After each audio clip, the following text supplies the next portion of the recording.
আমাকে শোনা যাচ্ছে? হ্যালো? শোনা যাচ্ছে। আচ্ছা, 2-3 মিনিট একটুখানি ধৈর্য ধরে বসো, আমি ক্লাস স্টার্ট করছি এখন। আমাকে একটু রেডি করতে দাও স্ক্রিনটা, ঠিক আছে? একটু রেডি করে নিই, রেডি করে নিয়ে আমি স্টার্ট করে দিচ্ছি। তোমরা কি স্ক্রিন দেখতে পাচ্ছ? আমাকে একটু জানাবে।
হ্যালো,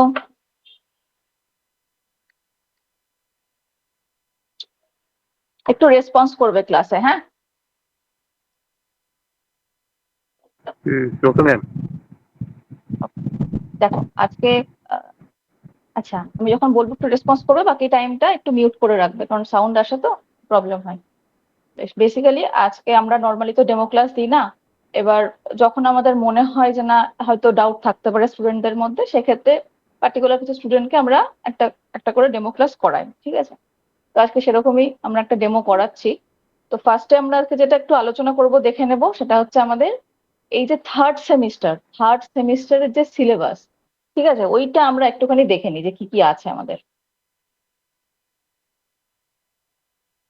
এই কিছুদিন আগে কিন্তু একটা রব উঠেছিল যে আমাদের সিলেবাস চেঞ্জ হয়েছে। তো যেটা আমাদের কাউন্সিলের ওয়েবসাইটেও গিয়ে দেখা যাচ্ছিল যে নতুন সিলেবাস এসেছে, কিন্তু সেটা ফিফথ সেমিস্টারের জন্য ছিল, ঠিক আছে, ফিফথ আর সিক্স এর জন্য। কিন্তু পরবর্তীকালে ওটা আবার জানা গেছে যে ওই যে নতুন সিলেবাস, সেই নতুন সিলেবাসে কোনো রকম কোনো এই ইয়ারে কোনো রকম কোনো চেঞ্জ হচ্ছে না। পুরোনো সিলেবাসেই কিন্তু ক্লাস হচ্ছে আর কি। আর থার্ড সেমিস্টারের তো কোনো প্রশ্নই নেই, ওটা আমাদের 2022-এর যে রিভাইজড যে সিলেবাস, সেটাতেই কিন্তু আমাদের ক্লাস হচ্ছে, ঠিক আছে? দেখো আমাদের মেইন সিলেবাসে কি কি সাবজেক্ট রয়েছে।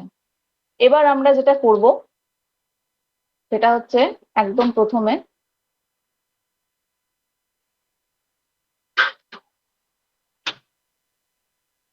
কনস্ট্রাকশন মেটেরিয়াল পড়বো, বেসিক সার্ভে পড়বো, মম পড়বো যেটা mechanics of material, building construction পড়বো, কংক্রিট টেকনোলজি পড়বো, তার সাথে ট্রান্সপোর্টেশন পড়বো, ঠিক আছে? এইগুলো হচ্ছে আমাদের মেইন সাবজেক্ট। এর সাথে যেটা আমাদের সিভিলের যে প্ল্যানিং অ্যান্ড ড্রয়িং আছে, ওইটা কিন্তু আমাদের কোর্সের মধ্যে নেই, ঠিক আছে? মানে এইটা আমরা এখানে পড়াবো না, তোমাদের সাবজেক্টে আছে। কিন্তু আমরা ড্রয়িংটা যেহেতু একটা অন্যরকম বিষয়, ওইটা এখানে পরীক্ষার আগে আমরা হয়তো একটা গাইডেন্স দিয়ে দিলাম, কিন্তু প্রপারলি যে প্ল্যানিং আর ড্রয়িং এর উপর ক্লাস, সেই ক্লাসটা কিন্তু আমাদের এখানে হবে না। কিন্তু মেইন যে সাবজেক্ট, সেই সাবজেক্টের যে টোটাল 6টা সাবজেক্ট তোমাদের রয়েছে, সেই 6টা সাবজেক্টেরই কিন্তু ক্লাস আমাদের এখানে হবে, ঠিক আছে? আজকে আমরা যে সাবজেক্টের উপর একটা ডেমো দেবো বলে ঠিক করেছি, সেটা হচ্ছে আমাদের, যেটা ছেলেদের সবচাইতে বেশি ভয়ের জায়গা থাকে, যে বিশাল মানে বিশাল কিছু একটা আহ কঠিন সাবজেক্ট, সেটা হচ্ছে মম, ঠিক আছে? তো সেই কঠিন সাবজেক্টটাকেই আজকে আমরা খুব সহজভাবে দেখবো যে এর ভিতরে কি আছে। খুব ছোট্ট ক্লাস করব, খুব বেশি ক্লাস করব না, যেহেতু ডেমো ক্লাস রেগুলার ক্লাসের মতো অতটা লেন্দি হবে না, বাট আমরা করবো, ঠিক আছে? চলো, এই হচ্ছে আমরা আজকে যে টপিকের ওপর ক্লাস করব, সেটা হচ্ছে সিম্পল স্ট্রেস অ্যান্ড স্ট্রেন, ঠিক আছে? সিম্পল স্ট্রেস স্ট্রেনের উপর আমরা আজকে ক্লাস করতে চলেছি। সেখানে একদম প্রথম কি কি জিনিস নিয়ে আমরা এখানে আলোচনা করব, সেটা একটু দেখে নিই। আমরা এখানে আলোচনা করব রিজিড, ইলাস্টিক, প্লাস্টিক যে বিহেভিয়ার রয়েছে কোনো বডির, সেটা নিয়ে কিন্তু আমরা আলোচনা করব এই সাবজেক্টে, মানে আজকের যে টপিক সেটাতে। তার সাথে করব স্ট্রেস কি হয়, স্ট্রেন কি হয়, হুকস ল জিনিসটা কি সেটা নিয়ে। বিভিন্ন যে স্ট্রেস আছে আমাদের, সেই স্ট্রেস গুলো নিয়ে আলোচনা করব। আর মোস্ট ইম্পর্টেন্ট যেটা, সেটা হচ্ছে স্ট্রেস স্ট্রেন কার্ভ, যেটা মাইল স্টিলের জন্য হয়, সেই মাইল স্টিলের যে কার্ভ সেইটা নিয়ে কিন্তু আজকে আমরা আলোচনা করব, এবং সেখান থেকে কিছু নিউমেরিক্যালও কিন্তু আমরা দেখবো যে কি ধরনের নিউমেরিক্যাল এখান থেকে আসতে পারে। ঠিক আছে, বেসিক্যালি তোমাদের যে মম, এটা কিন্তু কিছুটা থিওরি, কিছুটা নিউমেরিক্যাল, সবটা মিশিয়েই কিন্তু আমাদের এই সাবজেক্টটা রয়েছে। থিওরিটাও যেমন জানতে হবে, নিউমেরিক্যালটাও টুকটুক করে কিন্তু জানতে হবে। বেশ, চলো এবার আমরা সাবজেক্টের দিকে আস্তে আস্তে যাই। দেখো, তিনটে ছবি পুরোপুরি তিন রকমের। আমাদের যে সেকেন্ড সেমিস্টার, সেখানে তোমাদের একটা সাবজেক্ট ছিল ইমেক বলে। তোমরা নিশ্চয়ই প্রত্যেকে পড়ে এসেছো ইমেকটা। এবার ইমেকের যে ইন্ট্রোডাকশন চ্যাপ্টার যেটা ছিল, সেখানেই মোটামুটি আমাদের একটা পরিচয় হয়ে গেছে যে এই রিজিড বডি, ডিফর্মেবল বডি, এগুলো কি জিনিস, সেগুলো সম্পর্কে কিন্তু একটা আলোচনা আমাদের হয়েছে অলরেডি। আমরা জানি, আমাদের একটু একটু কনসেপ্ট রয়েছে। তো সেটাকে ধরেই যদি আমরা এগোই, তাহলে এই চ্যাপ্টারে আমরা আলোচনা করব তিনটে বডির ওপরে। কি কি বডি? একটা হচ্ছে রিজিড বডি, একটা হচ্ছে ইলাস্টিক বডি, এবং একটা হচ্ছে প্লাস্টিক বডি। ব্যাপারটা কি, ছবি দেখে কিন্তু ক্লিয়ারলি বোঝা যাচ্ছে। কি বোঝা যাচ্ছে? দেখো, এখানে এমন একটা লোহার জিনিস এখানে বসানো রয়েছে, বেশ বড়সড় একটা জিনিস, এটা আমরা নড়াতে চড়াতে পারবো না। তো রিজিড বডি বলতে আমরা কি বোঝাই? দেখো, রিজিড বডি এখানে কি লেখা আছে না, জিরো ডিফরমেশন আন্ডার লোড। কথাটার মানে ভালো করে বুঝবে, একদম এক লাইনে ছোট্ট করে পুরো জিসটাকে কিন্তু তোমাকে এখানে বোঝানো হয়েছে। জিরো ডিফরমেশন মানে যার মধ্যে কোনো রকম কোনো ডিফরমেশন হয়নি। ডিফরমেশন কি?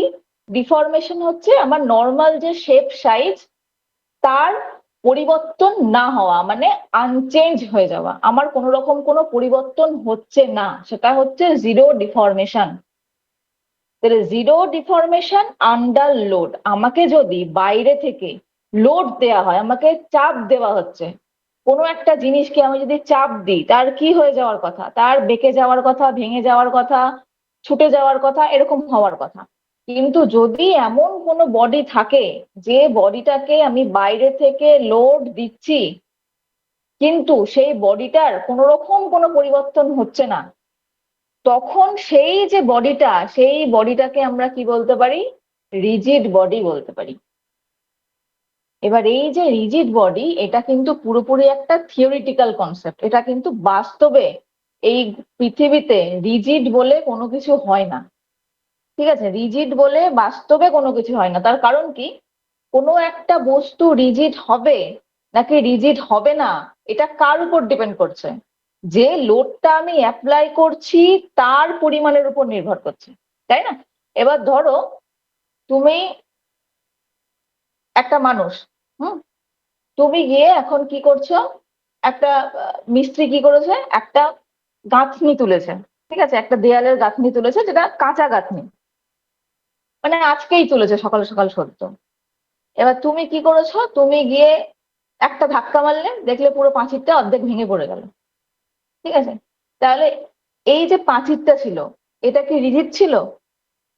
রিজিড ছিল না। এবার দেখা গেল পাঁচিরটা যেটা আছে, সেটা 1 বছর আগে তৈরি করা হয়েছে। এবার তুমি গিয়ে সারাদিন ধরে ধাক্কা মারছো, হাত দিয়ে হাত দিয়ে ঠেলার চেষ্টা করছো। এবার বলো তো, পাঁচিরটা কি পড়ে যাবে? একটু রেসপন্স করো, পাঁচিরটা কি পড়ে যাবে নাকি একই জায়গায় থাকবে? পড়বে না, একই জায়গায় থাকবে। একই জায়গায় থাকবে, তাই তো? তার মানে যেটা বিষয় হলো যে তোমার যে লোড অ্যাপ্লাই করছো এবং তার যে অবস্থা, সেটার উপর ডিপেন্ড করছে। এবার ধরো, পাঁচিরটা 1 বছরের পুরনো, তুমি ওকে লোড অ্যাপ্লাই করছো, তোমার দ্বারা ওর কোনো ডিফরমেশন হচ্ছে না। এবার আমি যদি একটা ক্রেন ভাড়া করে নিয়ে চলে আসি, এবার ক্রেন যদি এসে ওই দেয়ালটাকে ধাক্কা মারে, তাহলে কি ওই বডিটা একই জায়গায় দাঁড়িয়ে থাকতে পারবে নাকি ভেঙে যাবে? না, ক্রেন দিয়ে মারলে ভেঙে যাবে। ক্রেন দিয়ে মারলে ভেঙে যাবে। তার মানে পার্টিকুলার কোনো একটা বস্তুকে আমি কখনোই রিজিড বলতে পারি না। আমি পাচ্ছি না, অন্য কেউ এসে সেটাকে রিফর্ম করতে পারবে। ঠিক আছে, এটা ডিপেন্ড করে কোন লোড আমি অ্যাপ্লাই করছি তার উপর। বাস্তবে কোনো বডি রিজিড বডি নয়, কিন্তু থিওরিটিক্যালি আমাদের পড়ার সুবিধার জন্য আমরা রিজিড বডি কনসেপ্টটা নিয়ে এসেছি, তাই এটা একটা থিওরিটিক্যাল কনসেপ্ট। ক্লিয়ার হয়েছে প্রত্যেকের? ঠিক আছে। প্রত্যেকে বুঝতে পেরেছো? হ্যাঁ ম্যাম, বুঝতে পেরেছি। আচ্ছা, চলো নেক্সট দেখি। নেক্সট বলছে আমাদের ইলাস্টিক বডি। ছবিতে দেখতে পাচ্ছ কি ছবি দেওয়া আছে? একটা স্প্রিং এর ছবি দেওয়া আছে।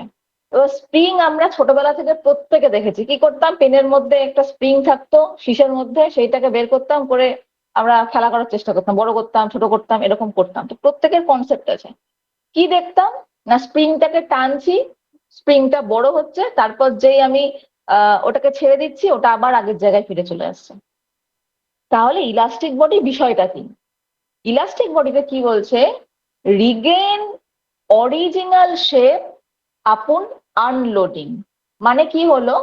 রিগেইন করলো, আবার গেইন করলো কি তার অরিজিনাল শেপ, যেটা আগের অবস্থায় ছিল, আপন আনলোডিং। মানে যখন আমি আনলোডিং করলাম, যখন লোডটাকে ছেড়ে দিলাম সেই মুহূর্তে। মোট কথা, আমি কোনো একটা বস্তুর উপর লোড অ্যাপ্লাই করছি। এখানে একটা বস্তু রয়েছে, একটা বডি রয়েছে, এই একটা বডি। এই বডিটার উপর আমি লোড অ্যাপ্লাই করলাম, আমি দুই সাইড থেকে এই বডিটাকে কি করছি? টানছি। এবার বডিটার মধ্যে কি পরিবর্তন হলো? দেখা গেল বডিটা একটু এরকম বড় হয়ে গেল, একটু বড় হয়ে গেল। ঠিক আছে, লোড দেওয়ার ফলে বডিটা একটু বড় হলো। কিন্তু এবার আমি লোড ছেড়ে দিলাম, লোডটা আমি ছেড়ে দিলাম, টানাটা বন্ধ করে দিলাম। তখন দেখা যাচ্ছে কি এটা আবার ঠিক তার আগের অবস্থায় বাউন্স ব্যাক করে চলে যাচ্ছে, আগের অবস্থায় হয়ে গেল। মানে এই এতটা আবার ভেতর দিকে ঢুকে চলে আসলো। যেটা বাইরে বেরিয়ে এসেছিল এক্সট্রা, এই যে এক্সট্রা লেন্সটা বাইরে বেরিয়ে গেছিল, সেই এক্সট্রা লেন্সটা আবার ভেতর দিকে ঘুরে চলে আসছে। মানে ও ঠিক যে অবস্থায় প্রথমে ছিল সেই অবস্থায় আবার শেষে ফিরে আসছে। এই যে কন্ডিশন, এইটাকে আমরা কি বলি? যে বডির ক্ষেত্রে এই জিনিসটা দেখা যায় সেটাকে আমরা ইলাস্টিক বডি বলতে পারি।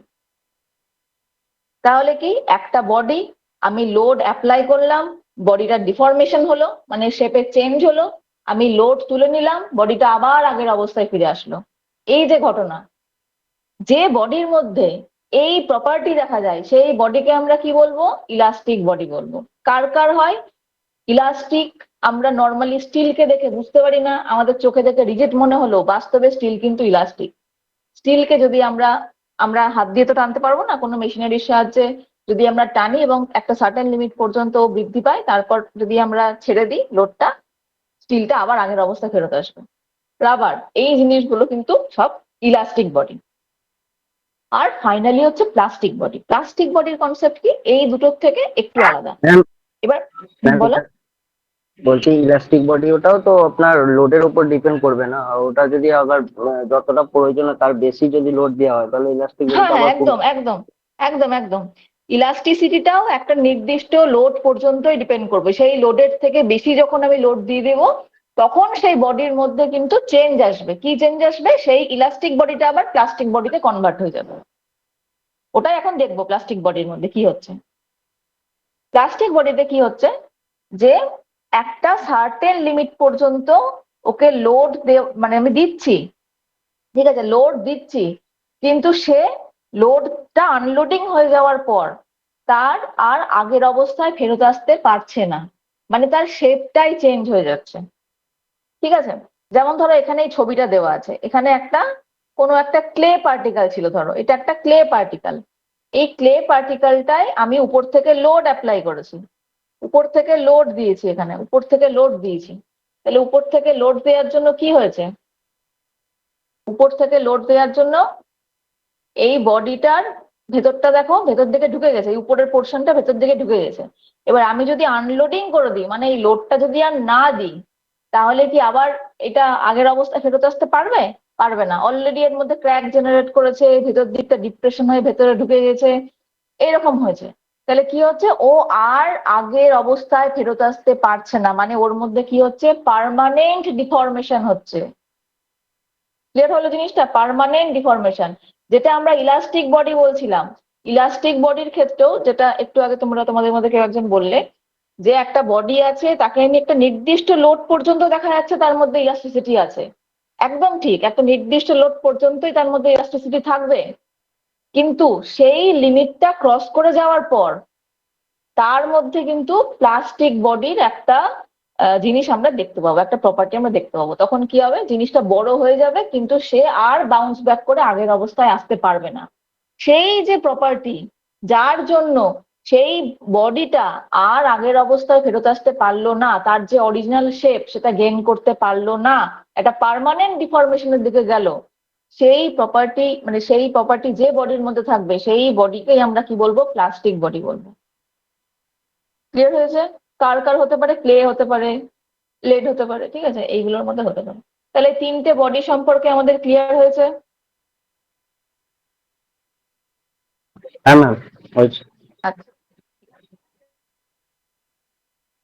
চলো নেক্সট এবার আমরা দেখবো যেটা, সেটা এই লোডিং কন্ডিশনটাকে একটুখানি আমরা ছবির মাধ্যমে দেখে নিই, যেন আমাদের প্রপারলি মাইন্ডে সেট হয়ে যায় পুরো জিনিসটা, যে জিনিসগুলো কি হচ্ছে। তিন ধরনের আমরা এখানে জিনিস দেখতে পাচ্ছি। কি কি দেখতে পাচ্ছি? একটা টেনশন দেখতে পাচ্ছি, একটা কম্প্রেশন দেখতে পাচ্ছি, একটা শিয়ার দেখতে পাচ্ছি। ঠিক আছে, এগুলো কি, প্রত্যেকটা কিন্তু ফোর্সের আলাদা আলাদা ভাগ। টেনশন বা টেনসাইল ফোর্স, সেখানে কি করা হচ্ছে,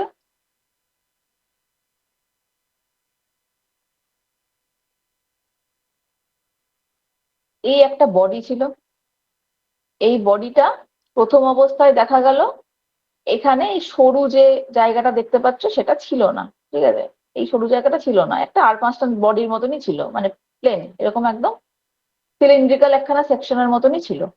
একে কি করেছি, আমি দুই সাইড থেকে টেনেছি, টান দিচ্ছি, স্ট্রেচিং করছি।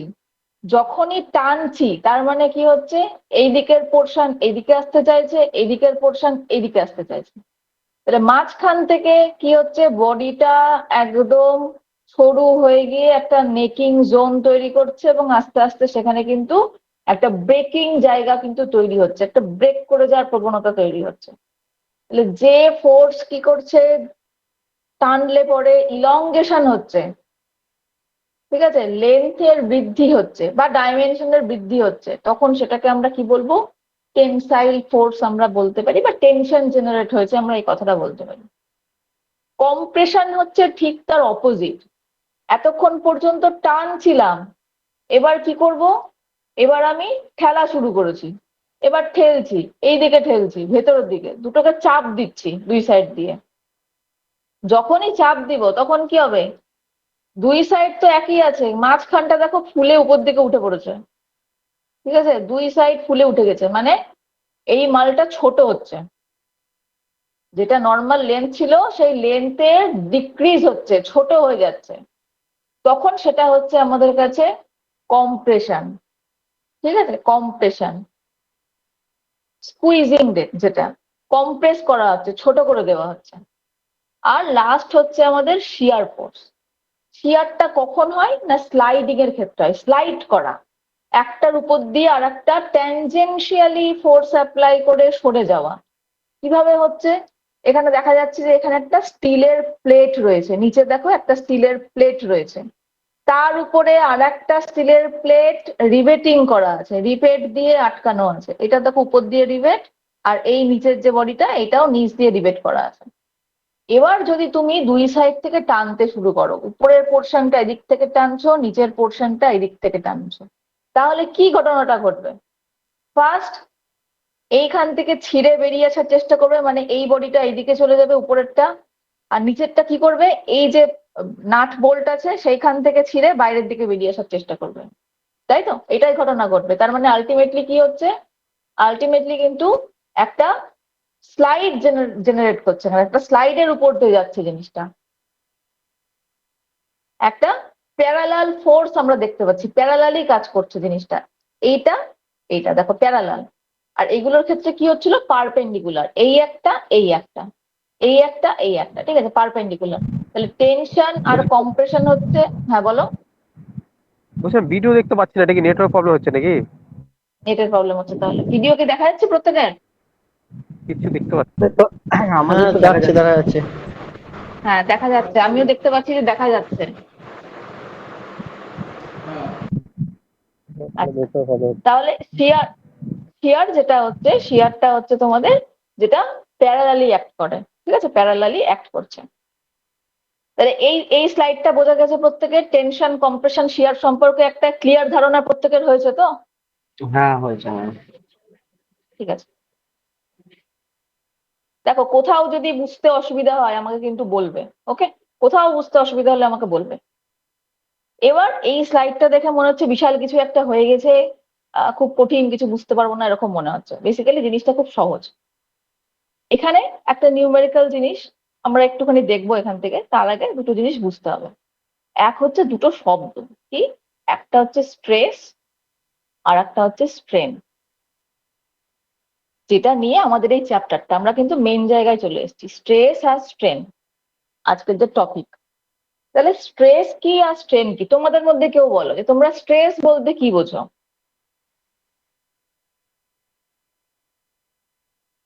স্ট্রেস বলতে কি বোঝো? তোমাদের যেটা মনে হয় সেটাই বলো। স্ট্রেস মানে চাপ দেওয়া। স্ট্রেস মানে স্ট্রেস মানে চাপ দেওয়া। সেটা কি বাইরে থেকে চাপ?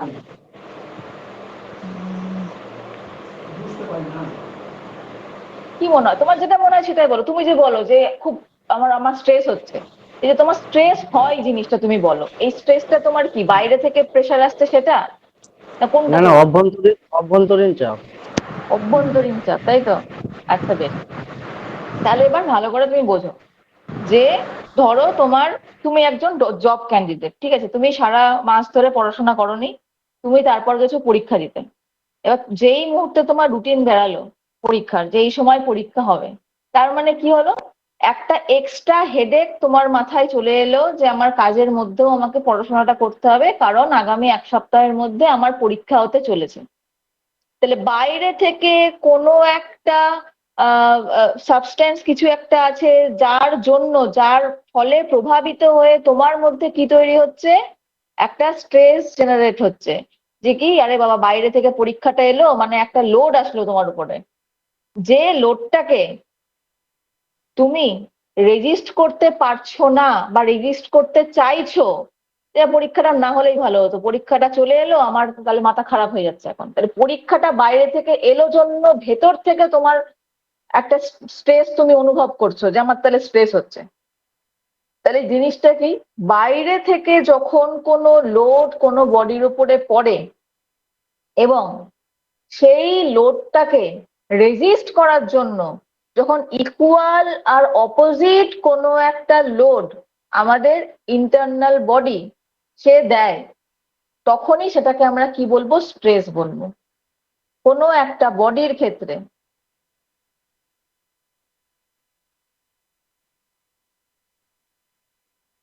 কোনো একটা বডির ক্ষেত্রে, ধরো এটা একটা বডি, এই বডিটার ক্ষেত্রে বাইরে থেকে তার মধ্যে একটা ফোর্স আসছে, কি করার চেষ্টা করছে তাকে, যদি উপর থেকে ফোর্সটা পড়ে ও কি করবে, বসে যাওয়ার চেষ্টা করবে, তাই তো? তাহলে এই বাইরে থেকে ফোর্সটা আসলো কোথায়, এর নির্দিষ্ট একটা এরিয়ার উপরে কিন্তু আসলো। তাহলে এর নির্দিষ্ট একটা এরিয়ার মধ্যে বাইরে থেকে একটা ফোর্স আসলো, তার জন্য কি হলো, এর মধ্যে এই এই যে ফোর্সটা, এই ফোর্সটা কিন্তু একে কি করার চেষ্টা করলো, ডিফর্ম করার চেষ্টা করলো।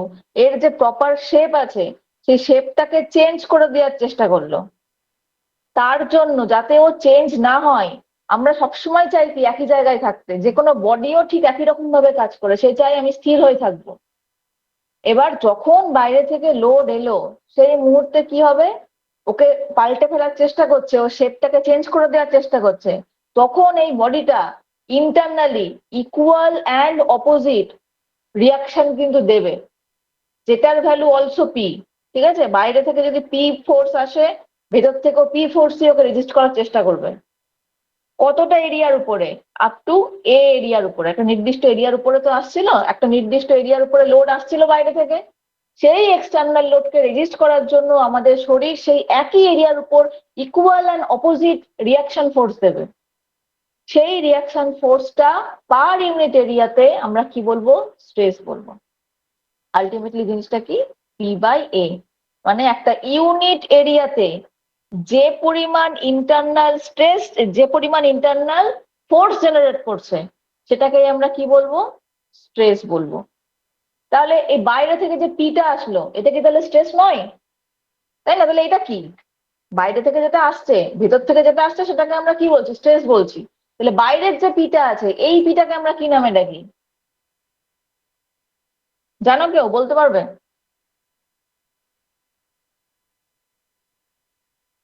কেউ বলতে পারবে বাইরের পিটা কি?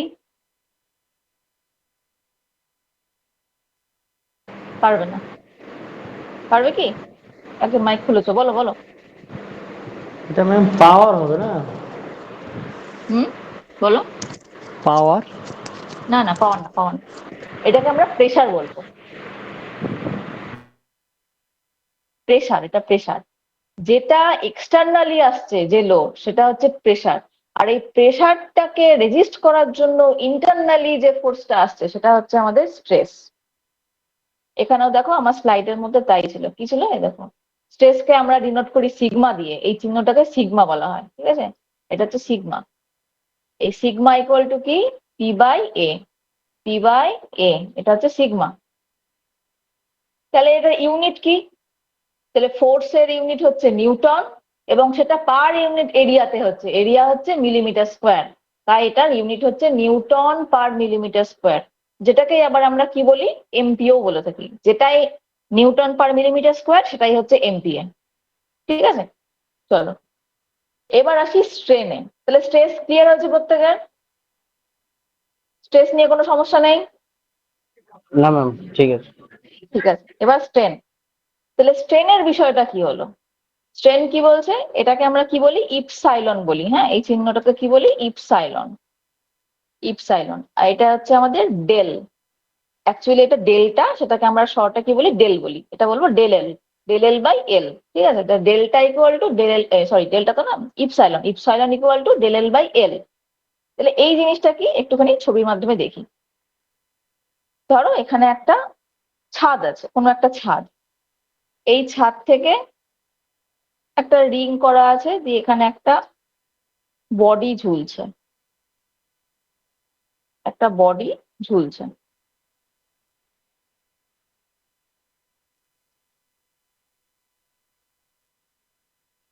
এবার কি হয়েছে?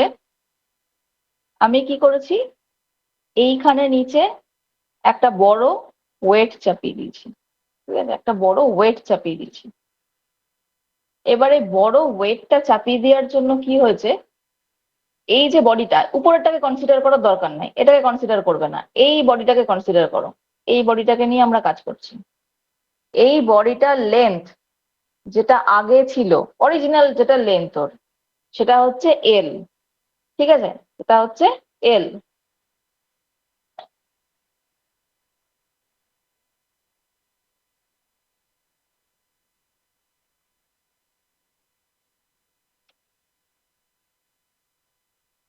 সেম বডি আমি একটা পাশে নিয়ে এলাম। এই যে বডিটা, এটার ক্ষেত্রে কি হচ্ছে? আমি যখন টানলাম, টানার ফলে দেখা যাচ্ছে কি এর লেন্থটা চেঞ্জ হচ্ছে। কি হবে? টানলে একটু বড় হয়ে যাবে, তাই তো? কি তাই হবে তো? বডিটা নিচের দিকে বেড়ে আসবে। কি তাই কিনা? হ্যাঁ কিনা? একমত তো সবাই, নাকি আলাদা কিছু হবে গো? হ্যাঁ, ও নির্দিষ্ট প্রেসার থাকলে ও বাড়বে একটু বাড়বে। যতটা। হ্যাঁ। এবার কতটা বাড়লো? যেটুকু পরিমাণ বাড়লো, এই যে এইটুকু লেন্থ ওর বেড়েছে, এটাকে আমরা বলছি ডেল এল। ঠিক আছে, যেহেতু এল এর একটা ক্ষুদ্র অংশ বেড়েছে, তাই সেটাকে আমরা বলবো ডেল এল বেড়েছে। তাহলে স্ট্রেন জিনিসটা কি? স্ট্রেন আর কিছুই না, স্ট্রেন হচ্ছে একটা রেশিও, একটা ভাগফল। কার কার রেশিও? যতটা পরিমাণ বৃদ্ধি পেলো, কতটা বৃদ্ধি পেলো? ডেল এল পরিমাণ বৃদ্ধি পেল। কার তুলনায় বৃদ্ধি পেল? আগে কতটা ছিল? এল পরিমাণ আগে ছিল, তাহলে এল লেন্থের মধ্যে তার পরিবর্তন হলো ডেল এল পরিমাণ। তাহলে এই যে ডেল এল বাই এল, এটাকেই আমরা কি বলবো? এটাকেই আমরা বলবো স্ট্রেন। এটাকে আমরা লেখার সময় কিভাবে বলি কথাটা? Change in length, change in length to original length.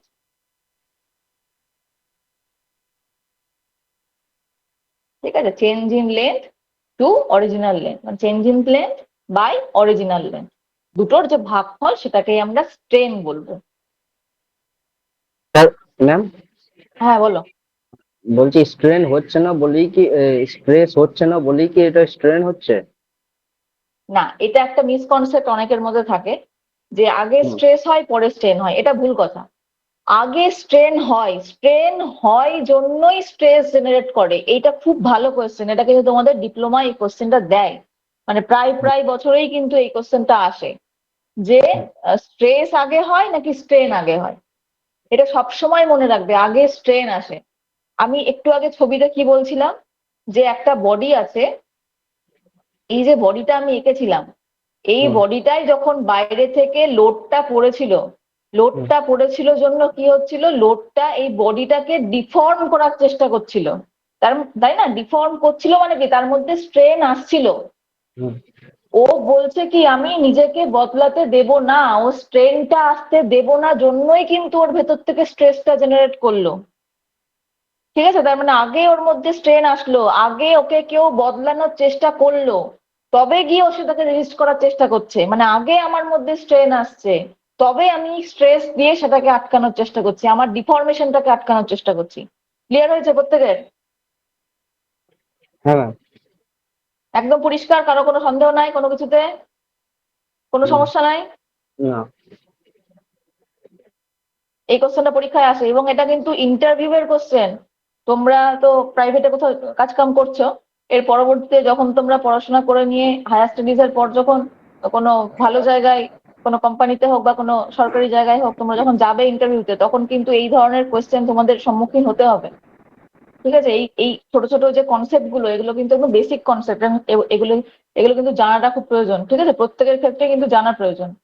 এই দেখো এখানে আমরা ওই জন্য একটা লিখেও দিয়েছি যে স্ট্রেস কজেস স্ট্রেন। ঠিক আছে, এটা ভুল, যে স্ট্রেস হচ্ছে বলে যে স্ট্রেন হচ্ছে, এটা কিন্তু ভুল কথা। Applied load causes physical strain, মানে যে লোডটা আসছে সে স্ট্রেন করার চেষ্টা করছে, which triggers internal stress to resist ইট।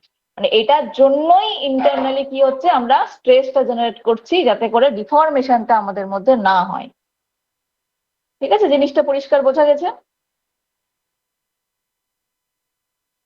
এবার এখান থেকে চলে আসবে হুকস ল। হুকস ল এটা পড়ানোর আগে তোমাদেরকে আমি আর একটা স্লাইডে নিয়ে যাই আগে, তাহলে জিনিসটা বেটার হবে। এই যে এখানে যেটা রয়েছে সেটা হচ্ছে মাইল্ড স্টিলের স্ট্রেস স্ট্রেন কার্ভ। ঠিক আছে, স্ট্রেস স্ট্রেন কার্ভ। এখানে বিষয়টা কি হয়, আমরা কি করি, একটা মাইল্ড স্টিল, ঠিক আছে, মাইল্ড স্টিল যেটা এফি 250, সেইটাকে নিয়ে আমরা টেস্টিং করি। এবং সেই টেস্টিং এ দেখা যায় কি কি টেস্টিং করা হয় না, তার উপর লোড অ্যাপ্লাই করা হয়, একটা নির্দিষ্ট সময় একটা গ্র্যাজুয়ালি লোড অ্যাপ্লাই করা হয়। এবং সেই লোডের এগেনস্টে কি হয়, ওই যে লোহার যে বারটা নিয়ে কাজ করা হয়, সেই বারটার মধ্যে কিন্তু ফিজিক্যাল একটা পরিবর্তন হয়। মানে কি হয়, ও লেন্থ আস্তে আস্তে বাড়তে থাকে, আমি লোড দিচ্ছি মানে তার ডিফরমেশন হবে, লোডে বাড়বে। তো সেটার একটা গ্রাফিক্যাল রিপ্রেজেন্টেশন হচ্ছে আমাদের স্ট্রেস স্ট্রেন কার্ভ। দেখা যায় কি, এটা হচ্ছে আমাদের অ্যাকচুয়াল পয়েন্ট, 0 0 পয়েন্ট। ঠিক আছে, এইখান থেকে শুরু করে আপ টু এই পয়েন্ট পর্যন্ত, এই পয়েন্ট পর্যন্ত কি হয়, আমি যেমন যেমন লোড দিচ্ছি তেমন তেমন ওর ডিফরমেশন হচ্ছে। অ্যাকচুয়ালি এই গ্রাফটাকে জেনারেলি কি বলা হয়, লোড ভার্সাস ডিফরমেশন কার্ভ বলা হয়। ঠিক আছে, সেটাই আমরা এখানে কি হিসেবে পড়ি, অনেক সময় স্ট্রেস স্ট্রেন কার্ভ হিসেবেও দেখি। দুটো কিন্তু সেম টাইপেরই জিনিস, হ্যাঁ একই জিনিস, শুধু রিপ্রেজেন্টেশনের জায়গায়, মানে মেইনলি জিনিসটা হয় লোড ভার্সাস ডিফরমেশন, কিন্তু আমাদের পড়ার সুবিধার জন্য যেহেতু আমরা ডিরেক্টলি ডিফরমেশন যেটা হয় সেটাকে ক্যালকুলেট করতে পারি না। ঠিক আছে, আমরা কিসে পাই সেটা? ওই রেশিও হিসেবে পাই, স্ট্রেন হিসেবে পাই, ক্যালকুলেশন করে এখানে ভ্যালুটা বসাই। সেই জন্য আমরা আমাদের নিজেদের সুবিধার জন্য এটাকে স্ট্রেস আর স্ট্রেন হিসেবে কিন্তু বলি। ঠিক আছে, যে স্ট্রেস ভার্সাস স্ট্রেন কার্ভ বলি, কিন্তু বাস্তবে জিনিসটা কি হয় টেস্টিং এর সময়? লোড ভার্সাস ডিফরমেশন যে কার্ভ সেটাই কিন্তু হয় বাস্তবে। তাহলে এখানে আমরা লোড অ্যাপ্লাই করছি, তার এগেনস্টে কি হচ্ছে? ডিফরমেশন হচ্ছে। আবার লোড অ্যাপ্লাই করলাম, আবার ডিফরমেশন হলো। লোড অ্যাপ্লাই করলাম, ডিফরমেশন হলো, মানে যতটা লোড দিচ্ছি ততটা ডিফরমেশন হচ্ছে একটা নির্দিষ্ট গতিতে। আপ টু এই লিমিট পর্যন্ত দেখা যায় কি এটাকে বলা হচ্ছে প্রপোর্শনাল লিমিট, মানে যতটা স্ট্রেস দিচ্ছি ততটা স্ট্রেন হচ্ছে, যতটা লোড দিচ্ছি ততটা ডিফরমেশন হচ্ছে। তাহলে এই পয়েন্ট পর্যন্ত যে নাম সেটাকে বলা হয় প্রপোর্শনাল লিমিট। এই পার্টিকুলার এই পয়েন্টটার নাম হচ্ছে প্রপোর্শনাল লিমিট, এটাকে আমরা এ দিয়ে ডিনোট করি। ঠিক আছে, এ দিয়ে ডিনোট করি। প্রপোর্শনালি কাজ হচ্ছে। এরপরে গিয়ে কি হচ্ছে, মানে এই পর্যন্ত সবচাইতে বেস্ট যে তুমি লোড দিলে তারপর আনলোডিং করলে ও আবার আগের অবস্থায় ফেরত যাচ্ছে, এবং সেটা লিনিয়ারলি হচ্ছে, কোনো রকম কোনো কার্ভ কিন্তু আমরা দেখতে পাচ্ছি না। দেখো একদম স্ট্রেট লাইন কিন্তু জেনারেট হয়েছে এখানে, একটা লিনিয়ার ইলাস্টিক কার্ভ আমরা বলতে পারি, এটা লিনিয়ার ইলাস্টিক। ঠিক আছে, এরপরে কি হচ্ছে, আবার যখন আমি একটুখানি লোড ওর মধ্যে বাড়ালাম, এবারও কিন্তু ওর মধ্যে পরিবর্তন হলো, কিন্তু এই পরিবর্তনটা কিন্তু আর স্ট্রেট লাইন ধরে হলো না, একটু কার্ভ আসলো এখানে। তাহলে এটা হয়ে গেল আমাদের নন লিনিয়ার ইলাস্টিক। আর পার্টিকুলার যে পয়েন্ট পর্যন্ত এটা হচ্ছে সেটাকে আমরা কি বলছি? Elastic limit. মানে এই লিমিট পর্যন্ত আমি যদি লোডটাকে ছেড়ে দিই, আনলোডিং করে দিই, তাহলে ওই বডিটা আবার আগের অবস্থায় বাউন্স ব্যাক করে ফিরে আসবে, মানে কোনো রকম কোনো ডিফরমেশন সেই বডির মধ্যে হবে না। কিন্তু এই ইলাস্টিক লিমিটটা ক্রস করার পরেই, মানে তারপরে আরেকটু স্ট্রেস বাড়ালেই, আরেকটু লোড বাড়ালেই ওর মধ্যে কি হবে? চেঞ্জ আসতে শুরু করবে। এবার এখানে ইম্পর্টেন্ট জায়গা আছে কি? আপার ইল পয়েন্ট, লোয়ার ইল পয়েন্ট, আলটিমেট টেনসাইল, মানে আলটিমেট টেনসাইল স্ট্রেংথ পয়েন্ট, তারপরে ব্রেকিং পয়েন্ট, এগুলো কিন্তু আস্তে আস্তে জেনারেট করবে। ঠিক আছে, এই জিনিসগুলো বুঝতে হবে। এবার কেন তোমাদেরকে এইটা আমি আগে দেখালাম? কারণ আমাদের নেক্সট স্লাইড ছিল সেখানে ছিল হুকস ল। এবার হুকের সূত্রতে কি বলা হয়? হুক বলছে কি যে যে স্ট্রেস আছে, এই স্ট্রেসটা হচ্ছে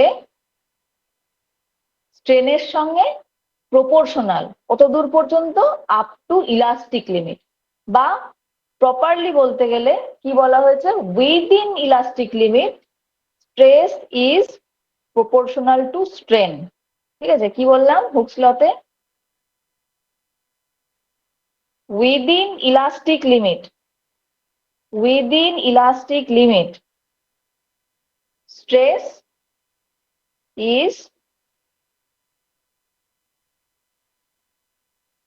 প্রপোর্শনাল টু স্ট্রেন।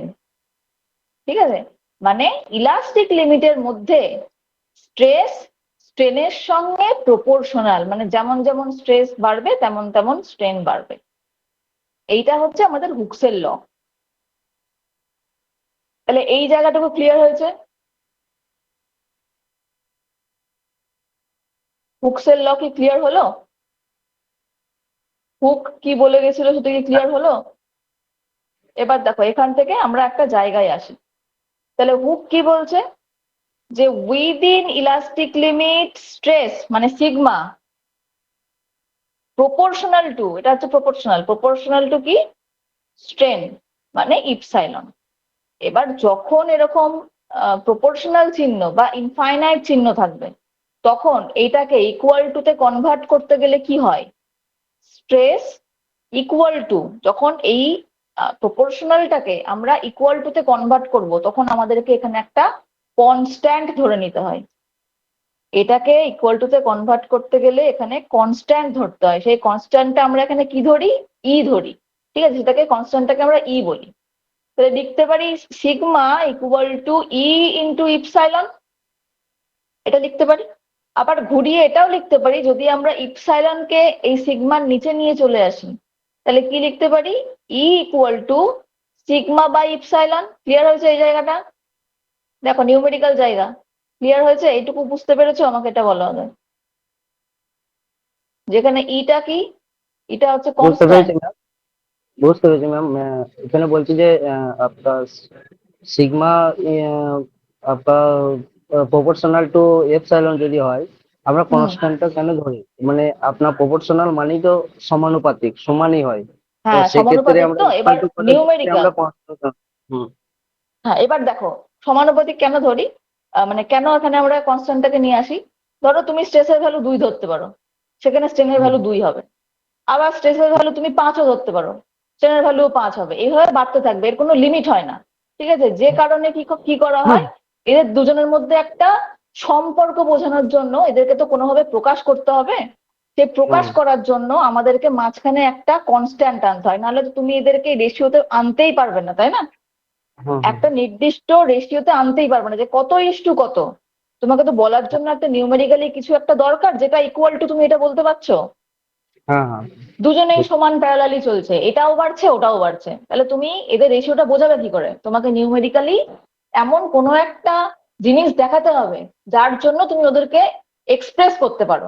সেই তোমার এক্সপ্রেশনের জায়গা থেকে তোমাকে কনস্ট্যান্ট ধরে নিতে হয়, নাহলে তুমি ক্যালকুলেশন করতেই পারবে না এখানে। হুম। ঠিক আছে। বোঝা গেছে? তাহলে হ্যাঁ, সেই হ্যাঁ। হিসাবে এখানে আমরা কি নিয়ে আসি, ই নিয়ে আসি। এবং এই ই হুম। এর কিন্তু একটা বড় গুরুত্ব আমাদের সিভিল ইঞ্জিনিয়ারিং এ রয়েছে। ঠিক আছে, এই ই কে আমরা কি নামে ডাকি জানো? এই ই যেটা কনস্ট্যান্ট আমরা এখানে ধরলাম, এই ই এর নাম হচ্ছে ইয়ংস মডিউলাস। ইয়ংস মডিউলাস বলা হয় ই কে। ঠিক আছে, ই কে বলা হুম। হয় ইয়ংস মডিউলাস। এবার এখান থেকে আমি একটু নিউমেরিক্যালের জায়গায় যাব। কেমন জিনিস আসে এখানে, এখান থেকে একটা অঙ্ক আসে। তাহলে এই জায়গা যদি পরিষ্কার হয়, তাহলে আমাকে বলো দেখি, একটু আগে এই যে স্ট্রেস ছিল, এই স্ট্রেসকে আমরা কিভাবে রিপ্রেজেন্ট করেছিলাম? স্ট্রেস ইকুয়াল টু কি লিখেছিলাম? পি বাই এ লিখেছিলাম, কি তাই তো? P by A. P by A. আবার এই যে তোমার ইপসাইলন ছিল যেটা স্ট্রেস ছিল, স্ট্রেস সমান কি লিখেছিলাম আমরা? Delta L by L. Del L, del L by L লিখেছিলাম। তাহলে যদি এই ভ্যালুগুলো সমান এই ভ্যালু হয়, তাহলে আমি এখানে কি লিখতে পারি? ই ইকুয়াল টু এটা লিখতে পারি না, P P by by A by divided D. By del L by L. লিখতে পারি কি হ্যাঁ, পারি না? হ্যাঁ, পাই। পারি। হুম। এটাকেই যদি আমি আবার একদম নিউমেরিক্যালি ক্যালকুলেশন করি, তাহলে কি পাবো? P P L L by L. বা, পি দেখো এল এটা বাই আমি এ এ দেবে। ধরো ভালো করে তোমাদেরকে ভেঙে করাই, নাহলে বুঝতে পারবে না। ধরো উপরেরটা পি বাই এ আছে, নিচেরটাও বাই, তার মানে এটা উপর দিকে উঠে যাবে, এটা এল হবে আর নিচে চলে আসবে ডেল এল, তাই তো? তাহলে এইটাকে রিপ্রেজেন্ট করা হয় আমাদের ইঞ্জিনিয়ারিং এ কিভাবে? না এই যে ডেল এলটা মানে কতটা পরিমাণ বৃদ্ধি হলো, কতটা পরিমাণ চেঞ্জ হলো ডিফরমেশনে, সেইটা দিয়ে এটাকে এক্সপ্রেস করা হয়। ডেল এল ইকুয়াল টু তাহলে কি হবে? পিএল বাই বাই এ ই হয়ে যাবে। ঠিক আছে, এইখান থেকে আসে তোমাদের নিউমেরিক্যাল কোয়েশ্চেন। এটা হচ্ছে formula, del L equal to PL by A E. ঠিক আছে, del L equal to PL by A, এটা আসবে তোমাদের ফর্মুলা। এই ফর্মুলা থেকে তোমাদের কিন্তু পরীক্ষাতে কোয়েশ্চেন আসবে। আমি একটা ছোট্ট নিউমেরিক্যাল তোমাদেরকে করাবো। ঠিক আছে, একটু ওয়েট করো, আমি একটা নিউমেরিক্যাল দেখে নিয়ে তোমাদের করিয়ে দিই।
ম্যাম আপনার আওয়াজ আসছে না।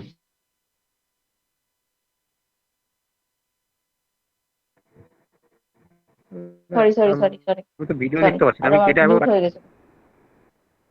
হ্যাঁ হ্যাঁ, একবার রিজয়েন করো তাহলে। দেখো কি বলছে, a steel rod has length 2 metre and diameter equal to 20 mm। তাহলে কি বলছে, একটা স্টিল রড আছে যেটা লেন্থ হচ্ছে 2 মিটার এবং তার ডায়ামিটার হচ্ছে 20 mm। এবার বললো কি, it is subjected to A tensile load of 50 kilonewton. এবার এর উপরে একটা লোড অ্যাপ্লাই করা হয়েছে যেটা টেনসাইল লোড, এবং তার ভ্যালু কত, 50 কিলোনিউটন। এবার বলছে ওর মধ্যে যে ইলংগেশন হয়েছে, যে লেন্থের বৃদ্ধি ঘটেছে, তার ভ্যালুটা তোমাকে এখানে বের করতে বলেছে। ফার্স্ট যখনই আমাকে এই ধরনের প্রশ্ন দেবে, আমাকে কি করতে হবে, আমাকে গিভেন ডেটা দেখে নিতে হবে যে আমাকে কি কি ডেটা অঙ্কের মধ্যে আমার দেওয়া রয়েছে। ফার্স্ট দেওয়া রয়েছে আমার কাছে এল এর ভ্যালু কত, 2 মিটার, তাই তো? তাহলে গিভেন ডেটা কি কি আছে, এল এর ভ্যালু আছে, এল ইকুয়াল টু কত, 2 মিটার। মিটারকে কিসে কনভার্ট করব, মিলিমিটারে করব, তাহলে আমাদের কাজ করতে কিন্তু সুবিধা হবে, ঠিক আছে? তাহলে 2 মিটার সমান 2000 মিলিমিটার, ম্যাম। হয়ে গেল এটা। আর কি দেওয়া রয়েছে, ডায়ামিটার দেওয়া রয়েছে কত, 20 mm। ডায়ামিটার মানে কত, ডি, ডি হচ্ছে 20 mm, হয়ে গেল এটা। আর কি দেওয়া আছে, পি দেওয়া আছে, যে ওর উপরে কত টেনসাইল লোড এসেছে, কত আছে টেনসাইল লোড, টেনসাইল লোড কত আছে, 50 কিলোনিউটন। 50 কিলোনিউটন আছে। আচ্ছা দেখো 50 কিলোনিউটন আছে, কিন্তু আমরা নর্মালি এটাকে কিসে কনভার্ট করে নেব কাজ করতে সুবিধার জন্য, সবসময় নিউটন পার মিলিমিটার স্কোয়ারে নিয়ে আসবো, যেহেতু এগুলো সব মিলিমিটার করছি আমরা। এই কিলোনিউটনটাকেও নিউটন পার মিলিমিটার স্কোয়ারে কিন্তু আমরা কিলোনিউটনটাকেও আমরা কিসে আনবো, নিউটনে নিয়ে আসবো, ঠিক আছে? তাহলে কিলো নিউটনকে নিউটন করতে গেলে কি করতে হয় জানো, কিলো নিউটনকে নিউটন করতে গেলে তাকে 1000 দিয়ে গুণ করতে হয়, মানে 10⁻³ দিয়ে গুণ করতে হয়, তাহলেই চলে আসবে এটা নিউটন, ঠিক আছে? নিউটনে কনভার্ট হয়ে গেল এটা।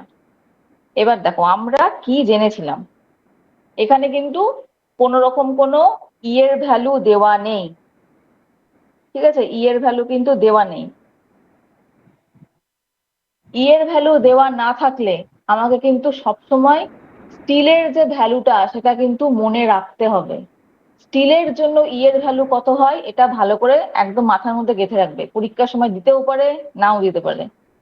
তাহলে ই ফর স্টিল,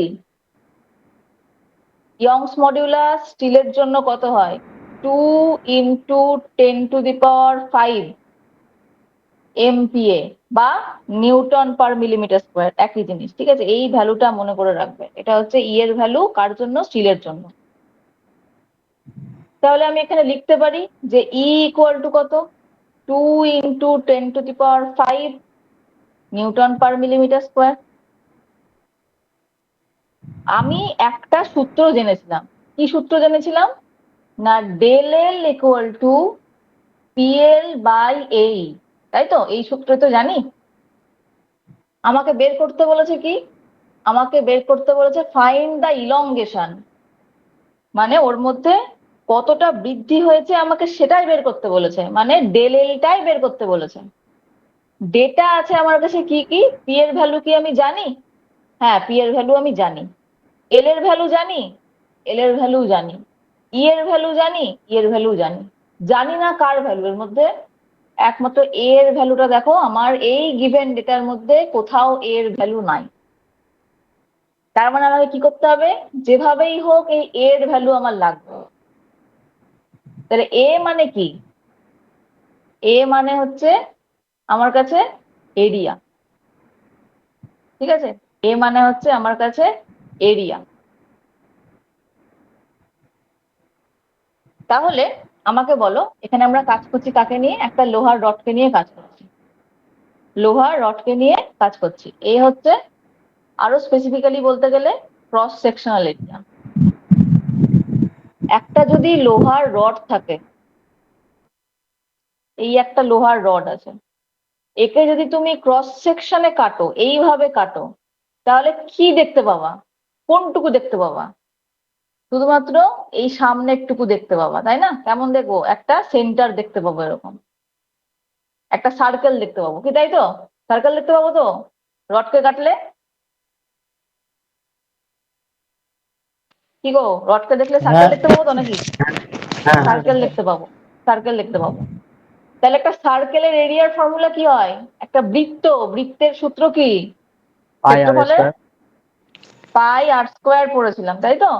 কিন্তু এখন আমরা যেহেতু ইঞ্জিনিয়ারিং করতে এসেছি, আমাদের আর এর ব্যবহার কিন্তু আস্তে আস্তে কমে যাবে। আমরা কি দিয়ে রিপ্রেজেন্ট করব? ডি দিয়ে। D for dia. কিছুই না, এখান থেকেই আসে। আর মানে ছিল রেডিয়াস, ডি মানে হচ্ছে ডায়া, আর রেডিয়াস মানে কি? হাফ অফ ডায়া, তাই তো? ডায়ার অর্ধেক। তাহলে পাই ইন্টু, তাহলে ডায়ার অর্ধেক হচ্ছে রেডিয়াস, তাহলে এখানে d/2 বসাতে পারি আমরা, মানে d²/4। তাহলে এটাই হয়ে যাবে পাই আর স্কোয়ার, মানে কি? পাই d²/4, এটাই হচ্ছে এরিয়া। তাহলে পাই d²/4 দিয়ে আমাকে এর ভ্যালু বের করে নিতে হবে। বসাও পায়ের ভ্যালু 3.14, ডি এর ভ্যালু আমি জানি, ডি এর ভ্যালু কত আছে গো? ডি এর ভ্যালু আছে 20 20 20। মিলিমিটার। 20 মিলিমিটার আছে। তাহলে 20²/4, এটা আমাকে করে বলো কত হচ্ছে, করে বলো কত হচ্ছে। দেখো এটা করে 314.16 মিলিমিটার স্কোয়ার আসবে। দেখো তো এটা আসছে নাকি? 314.16 মিলিমিটার স্কোয়ার আসবে।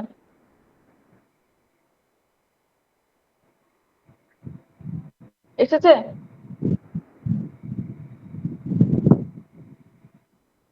তাহলে এবার আমি সব জেনে গেছি। আমার দরকার কি? Del L. আমি পি এর ভ্যালু বসাবো, এল এর ভ্যালু বসাবো, এর ভ্যালু বসাবো, ই এর ভ্যালু বসাবো, আমি ডেল এল এর ভ্যালু পেয়ে যাবো। তাহলে পি এর ভ্যালু কত? পি এর ভ্যালু কত? 50। 50 ইন্টু 10⁻³ তাই না? আমি কিসে করেছিলাম? নিউটনে কনভার্ট করেছিলাম। ইন্টু এল এর ভ্যালু কত? 2000, ডিভাইডেড বাই এর ভ্যালু কত পেলাম? 314.16 পেলাম। ইন্টু ই এর ভ্যালু কত জানি? 2 ইন্টু 10⁵। ব্যাস, তাহলে এটাই হয়ে গেল আমাদের ডেল এল। এটাই আমাদেরকে পরীক্ষায় চেয়েছে। এবার এটাকে সলিউশন করব, আমি ক্যালকুলেটরে মারবো, অ্যান্সার বের করব, অঙ্ক আমার শেষ। কত হবে এটার অ্যান্সার? 1.59 বেরাবে, করে দেখবে। 1.59 মিলিমিটার বেরাবে। ঠিক আছে, ডেল এল এর ভ্যালু 1.59, মানে মাত্র 1.59 মিলিমিটার। এটা কিন্তু ওই রডটার ইলংগেশন হয়েছিল। এটাই কিন্তু আমাদের কাছে পরীক্ষায় চেয়েছেন। বলো তাহলে ক্লাসে আজকে যেটুকু করালাম সেটুকু কারোর কিছু বুঝতে অসুবিধা হয়েছে? না ম্যাম। না ঠিক। ঠিক আছে, অনেক। কোনো প্রবলেম নাই ক্লাসে? নেই নেই। না। ঠিক আছে, তো আজকে এর থেকে বেশি যাচ্ছি না, তাহলে একটু মাথার উপর দিয়ে যাবে তোমাদের। আজকে যেহেতু ডেমো ক্লাস, এর থেকে বেশি লেন্দি হয়ে গেলে সমস্যাও হবে। তো ঠিক আছে, এইটুকু পর্যন্ত থাকছে ক্লাস। এবার কথা হচ্ছে আমাদের অ্যাডমিশনের কথা। অ্যাডমিশনের যেটা বিষয়, তোমাদের থার্ড সেমিস্টারের জন্য, যেহেতু তোমরা জব ক্যান্ডিডেট, তোমাদের একদম টু দা পয়েন্ট জিনিসপত্র দরকার। আমি তোমাদের আর একটা স্টাডি মেটেরিয়াল দেখাচ্ছি, এটা হচ্ছে আমাদের বিল্ডিং মেটেরিয়ালের স্টাডি মেটেরিয়াল। ঠিক আছে, এগুলো আমরা তোমাদেরকে প্রোভাইড করবো। প্রত্যেকটার একদম ইন্ডেক্স করে শুরু করে, যাতে তোমরা মনে রাখতে পারো সেরকম ভাবেই কিন্তু পুরোটা আমরা সেট আপ করেছি। বেশি পড়ার দরকার নেই, হাবিজাবি নোট করার দরকার নেই, একদম টু দা পয়েন্ট করা আছে, ছবি দিয়ে বোঝানো আছে পরিষ্কার করে, যাতে করে কোনো রকম কোনো কিছু তোমাদের বুঝতে অসুবিধা না হয়। ঠিক সেভাবেই পুরো জিনিসটাকে জিস্ট করে রেডি করা আছে। এইটুকু পড়বে, এইটুকু পড়লেই সাফিসিয়েন্ট পরীক্ষার জন্য, একদম 100% এখান থেকে কমন। এর উপরেও আবার একটা সাজেশন আমি পরীক্ষার আগে তোমাদেরকে করে দেবো। এটা এটা নিজেই একটা সাজেশন। ঠিক আছে, এই নোটটা একদম শর্ট নোট। এই শর্ট নোটের উপরে আবার একটা সাজেশন পরীক্ষার আগে আমি তোমাদেরকে করে দেবো। আর উইকলি আমাদের 2টো করে ক্লাস আমরা দিচ্ছি। আর তার কোর্স ফি আমি হলপ করে বলতে পারি এই পুরো ওয়েস্ট বেঙ্গলের মধ্যে সবচাইতে কমে আমরা প্রোভাইড করছি। এখনো পর্যন্ত কোর্স ফি আমরা 1200 টাকা রেখেছি ফুল সেমিস্টারের জন্য। ঠিক আছে, এটার সাথে সাথে তোমরা কি পাচ্ছ? এটার সাথে সাথে তোমরা টাইম টু টাইম যে মক টেস্ট সেগুলো পাচ্ছ, তার সাথে পরীক্ষার আগে সাজেশন পাচ্ছ, এই ফুল নোটটা পাচ্ছ, লাইভ ক্লাস পাচ্ছ, এবং লাইভ ক্লাসের সঙ্গে যদি কেউ ক্লাস করতে না পারছো, জব ক্যান্ডিডেট, তাদের জন্য ক্লাসের রেকর্ডিং, এই যে ক্লাসটা করালাম এই পুরো ক্লাসের রেকর্ডিংটাও তোমরা পেয়ে যাবে। ঠিক আছে, বোঝা গেছে? এটা হচ্ছে হ্যাঁ আমাদের ঠিক। পুরো নোটসটা, একদম ছোট নোট, বুঝতেই পারছো দেখে, বেশি কিছু লেখা নাই, একটা একটা স্লাইডে অল্প অল্প করে পয়েন্ট করে যেটুকু দরকার পয়েন্ট টু পয়েন্ট করে করেই আমরা পুরো নোটটাকে সাজিয়েছি। আর এখন ধরো তোমার মার্কেটে অনেকে অনেক কিছু বলে, ঠিক আছে, এরকমও শোনা যায় অনেক কোচিং সেন্টার বলছে কি যেটা যে নোট প্রোভাইড করছি ওটা পরেই গভর্নমেন্ট এক্সাম ক্র্যাক হয়ে যাবে। বিশ্বাস করো এটা কখনো সম্ভব না। তার কারণ কি, আমাদের সেমিস্টারের যে সিলেবাস আর গভর্নমেন্টের সিলেবাস তার মধ্যে কিন্তু 70-80% মিললেও বাকি 20-30% কিন্তু ম্যাচ করে না, কারণ সেখানে আরো এক্সেস কিছু জিনিস পড়তে হয়। বা যদি কেউ মনে করে শুধু সেমিস্টারের নোট পড়ে আমার হয়ে যাবে, হয় না। তাহলে পশ্চিমবাংলায় সবাই সরকারি চাকরি করতো, ঠিক আছে, কারণ মার্কেটে প্রচুর স্টাডি মেটেরিয়াল আছে, প্রচুর বইপত্র আছে, এই সমস্ত জিনিস কিনে কেটে নিয়ে কাজ হয়ে যায়। কিন্তু হয় না কেন? তার কারণ গভর্নমেন্ট চাকরি ক্র্যাক করতে গেলে দরকার স্ট্র্যাটেজি আর প্রপার গাইডেন্স। সেটা ছাড়া কিন্তু শুধুমাত্র নোট দিয়ে শুধুমাত্র বই পড়ে কিন্তু ক্র্যাক করা সম্ভব নয়, এটা কারোর পক্ষে সম্ভব না। বোঝা গেল? তাহলে আর কারো কোনো প্রশ্ন থাকলে আমাকে করতে পারো, আমি ম্যাম, আশা করি সবটা বোঝাতে পেরেছি। বলো। বলছি আমাদের থার্ড সেমিস্টারে যে সাবজেক্ট গুলো যা আছে সেগুলো সবটাই পড়াবেন, না শুধু আমি একটা কোনো হ্যাঁ, সাবজেক্ট? না না, যে 6টা সাবজেক্ট তোমাদের রয়েছে সেই 6টা সাবজেক্টই এখানে পড়ানো হবে। এই যে আচ্ছা। তোমাদের syllabus, construction material, survey, mechanics of material, building construction, concrete technology, transportation, এই 6টা সাবজেক্ট আমরা এখানে পড়াবো। আচ্ছা, সিভিল ইঞ্জিনিয়ারিং ড্রয়িং যেটা সেটা এখানে করানো হবে না, আমি কিন্তু আগের থেকে বলে দিচ্ছি, সিভিল হ্যাঁ। ইঞ্জিনিয়ারিং ড্রয়িং এর মধ্যে ইনক্লুডেড নয়।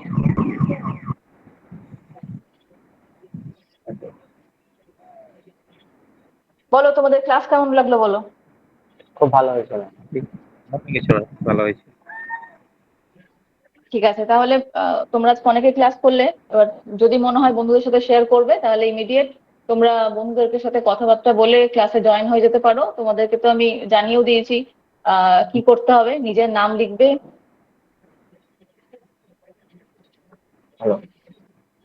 নিজের নাম লিখবে, তার সাথে তোমার কলেজের নাম লিখবে, তার সাথে কোন সেমিস্টার সেটা লিখবে, এবং আমি যে কিউআর পাঠাবো, আমাকে আগে পিন করে রাখবে, যে কিউআর পাঠাবো সেই কিউআর এ পেমেন্টটা করে দেবে, পেমেন্টটা করে দিয়ে আমাকে একটা স্ক্রিনশট পাঠিয়ে দেবে, আমি ব্যাচে জয়েন করিয়ে দেবো। ঠিক। এবং আগামী 7ই আগস্ট থেকে কিন্তু আমাদের ক্লাস শুরু হচ্ছে, ঠিক আছে ম্যাম। আগস্টের 7 তারিখ থেকে ক্লাস শুরু হচ্ছে, আগামী 2 তারিখের মধ্যে যারা অ্যাডমিশন নেওয়ার নিয়ে নাও। ঠিক কারণ আছে। আমাদের তো এদিকে কিছু প্রসিডিওর থাকে, ধরো কিছু এন্ট্রি ফেন্ট্রি করতে হয়, তো যত লেট করো তত আমাদের এদিকে সমস্যা হবে। তো এগুলো 2 তারিখের মধ্যে অ্যাডমিশনটা নিয়ে নিলে আমাদের ক্ষেত্রে, কাজের ক্ষেত্রে সুবিধা হয় আমাদের। ঠিক আছে। ঠিক বলছি আছে, আপনার নাম্বারটা কিভাবে পাবো?